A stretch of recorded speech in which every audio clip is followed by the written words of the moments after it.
Olá pessoal, está começando mais uma Conversa Periódica, o programa que faz você pensar na química presente em tudo ao seu redor. Eu acho que eu já contei isso aqui antes, que eu fui visitar a minha irmã em São Paulo, mas o fato é que eu aproveitei essa visita para visitar também a minha avó, estava morrendo de saudade dela. Ela mora numa cidade próxima de São Paulo, que é a Paulínia. Bom, ela mora lá há décadas e conhece todas as histórias da região. Agora, uma das histórias que mais me chamou a atenção foi o fato deles terem percebido que muitas crianças lá têm tido problemas pulmonares. Os médicos de lá têm relacionado isso com a proximidade com a capital, São Paulo, que é muito poluída. O fato é que estudar a atmosfera, além de ser uma coisa muito fascinante, está totalmente relacionada com a nossa qualidade de vida. Agora, quem vai explicar para a gente um pouco sobre isso é o nosso convidado de hoje, o químico do CETEM, Manuel Carneiro. Tudo bem, Manuel? Tudo bem. Chega mais, fica à vontade aí. Obrigado por ter vindo. Manuel, me diz uma coisa, vamos definir assim, o que é poluição? Poluição é toda forma de modificação do equilíbrio natural de todo o sistema, né?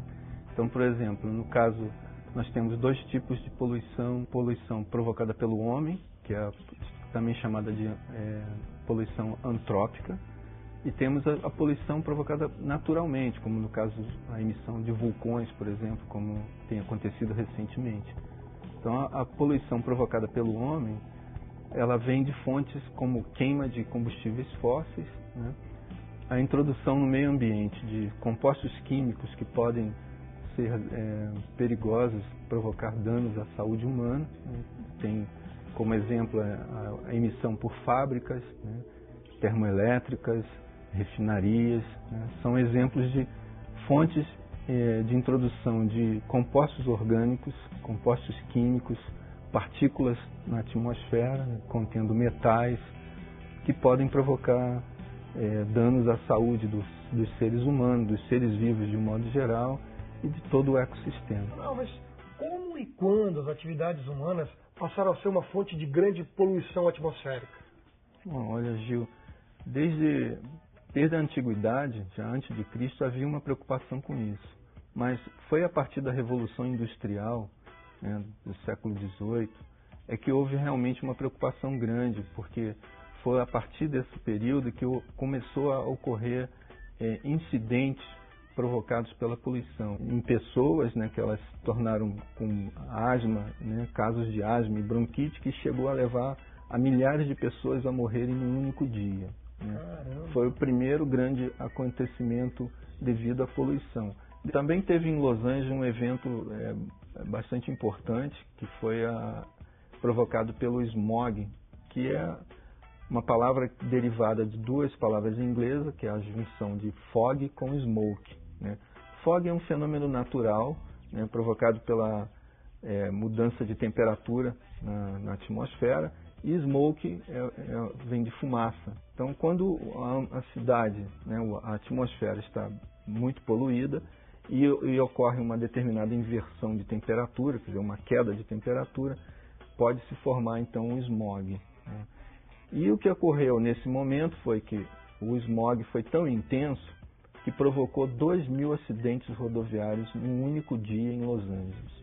Me diz uma coisa, como anda o Brasil no ranking dos países poluidores hoje em dia?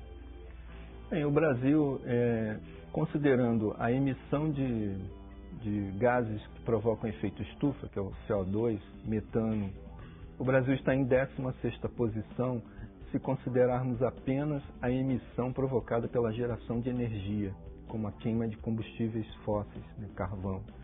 Mas se considerarmos a emissão de gases do efeito estufa, como CO2 e metano, também provocado pela agroindústria, o Brasil passa a ocupar a 4ª posição entre os países mais poluentes, que fica atrás dos Estados Unidos, China e Índia, né? E o Brasil em 4º lugar, com um percentual em torno de 5% da emissão global.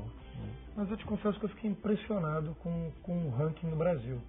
4º lugar para um país em desenvolvimento não é muito, não? Essa colocação do Brasil como 4º lugar entre os países que mais emitem gases do efeito estufa é devido principalmente à emissão dos gases do rebanho bovino, né, o rebanho de animais ruminantes que o Brasil tem, que é um dos maiores do mundo, né? Se não é, acho que é o segundo maior rebanho de gado do mundo, só perde para a Índia, né? E esses animais, no metabolismo do seu alimento, ele produz gás metano, né? Então essa é a nossa grande contribuição, além das queimadas, que também são muito fortes no Brasil, né? É uma prática muito comum para a limpeza de áreas verdes para a geração de pastos, né? E para você que nos acompanha, eu aproveito para dar uma dica especial. Não perca hoje à noite a sessão Ebulição.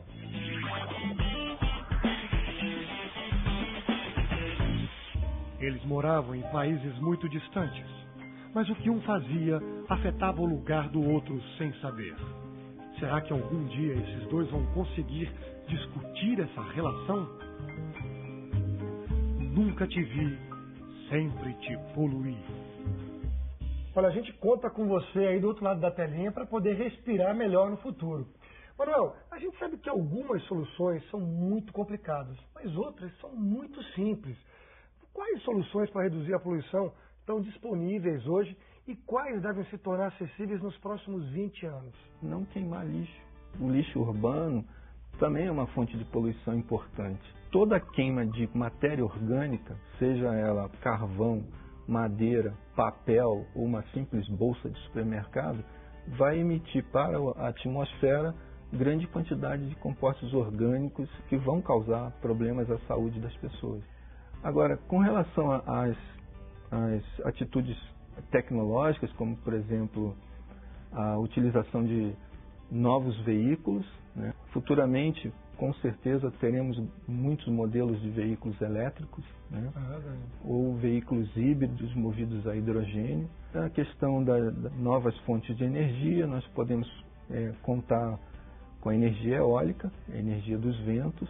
Existem projetos de obtenção de energia a partir da força das marés, né? Isso é bem interessante. E existem hoje algumas ideias bastante interessantes. Por exemplo, na Inglaterra, recentemente foi proposto aproveitar a energia do movimento mecânico dos veículos ao passar por um determinado ponto numa rodovia para gerar energia elétrica.